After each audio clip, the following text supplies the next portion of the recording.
Hey,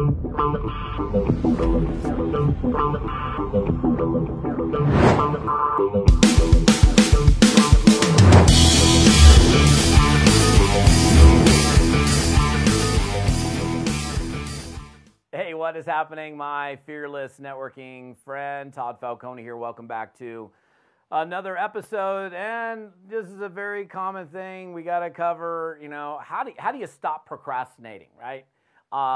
I run coaching programs like my A team, for example, which the number one thing I hear from people is, and this is seriously the number one challenge that people have, is I'm just struggling to stay consistent, which is what's the opposite of consistency?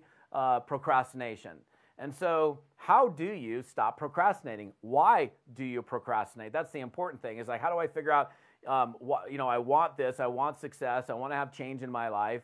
I've gotten involved in this business because I want to, have a different future situation for myself, yet I just can't seem to get to it. I keep putting stuff off. I just can't seem to get to it, right? That's really, really common. So just some thoughts for you guys, okay?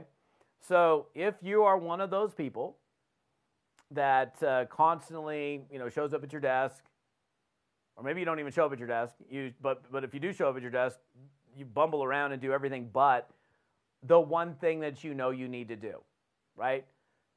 Once you're in network marketing for like a week, you know what to do. Maybe you're not really good at it yet. By the way, that's part of it.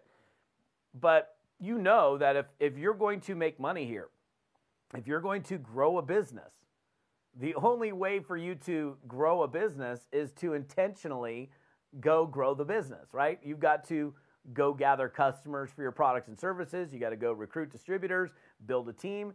And after about a week, I mean, seriously, like, right? You know that, like, you're not just going to sit there and go, ooh, yeah, the money's coming in.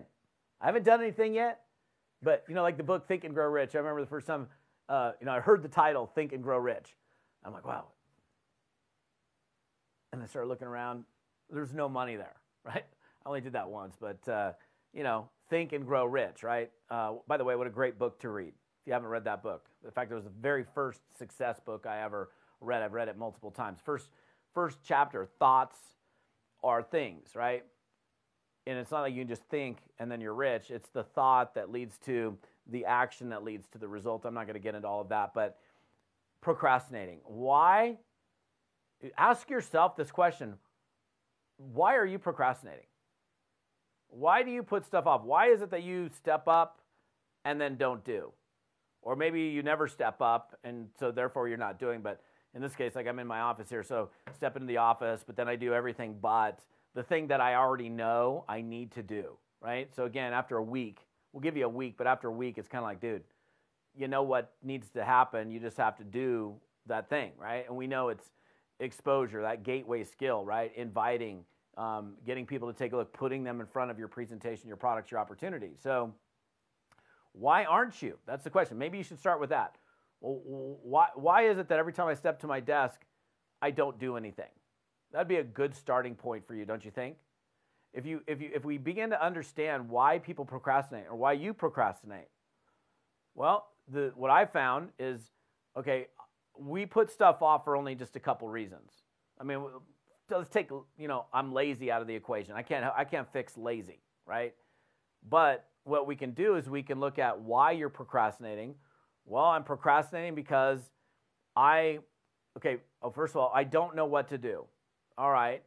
So if you don't know what to do, that excuse can only last for so long because there's plenty of training either through me or through your company where you can begin to understand what we do, right? We have to, engage people, invite, ask them to take a look, put them in front of a presentation or whatever, get back to them, follow up with them, see how they felt about what they saw. So that excuse is that's a short-term excuse. So check, we can get rid of that one, like I said, probably after the first week.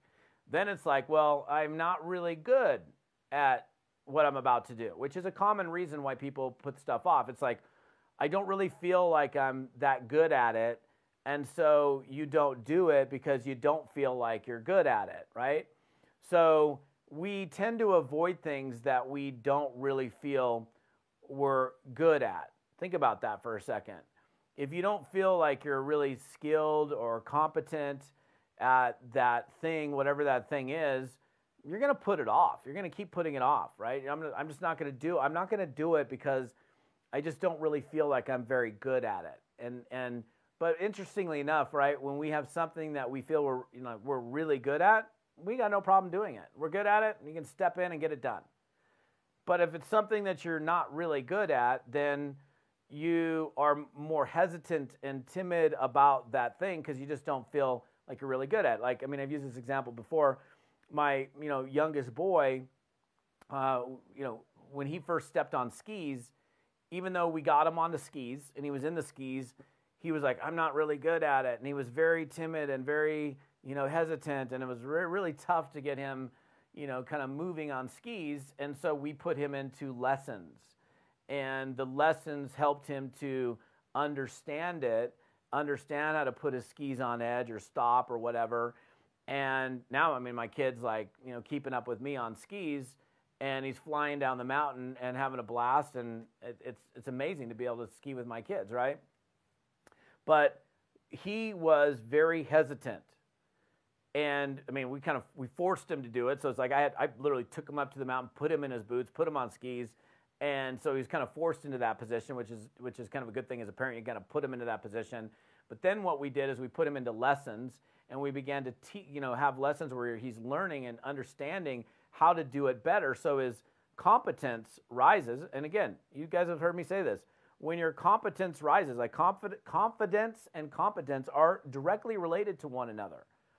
We don't like to do things, and we avoid doing things that we don't feel we're good at. So if you're procrastinating and you're like, dude, I'm not good at this. Well, you can't get good at something that you never do. That goes with anything in or out of network marketing. You'll never get good at something that you never do. It's impossible to get good at something that you never do. And it's impossible to get good at something that you don't work on getting good at, right? So looking at things that you do in your life outside of network marketing, things that you're really good at, whatever, and all of you guys are great at doing something, right? Think about something right now. I'm really good at this. Well, how did you get really good at that? Did you just magically appear and you were really great at it? No, you got good at it because you did it over and over and over and over again, and you practiced it and you worked at it. That's how you got good at it. And so if you want to, we begin to understand procrastination, right? People, it's either low self-confidence relative to the task at hand. Like, I don't really have a lot of confidence in doing this, so therefore I'm not going to do it. Or, maybe they don't like it. It doesn't feel good to them. So if it doesn't feel good to you, like think about things that you just, I don't really like doing it, so you just do everything you can to not do it because you don't really like doing it. So I also think if we can figure out a way to enjoy the journey, enjoy the process, then we're more likely to go do it. So if I told you, for example, the only way for you to build your business is you have to get on the phone and you have to call 100 leads a day. That's the only way you can make money in this. But you got to call 100 leads a day. And you're like, I don't want to call leads. I don't want to be on the phone. Could you still be successful? Yeah, you could still be successful. You don't have to call 100 leads a day. You don't have to call leads, period. I do think that we do need to use the telephone. I think that's an important thing for you to work on getting comfortable with. And if you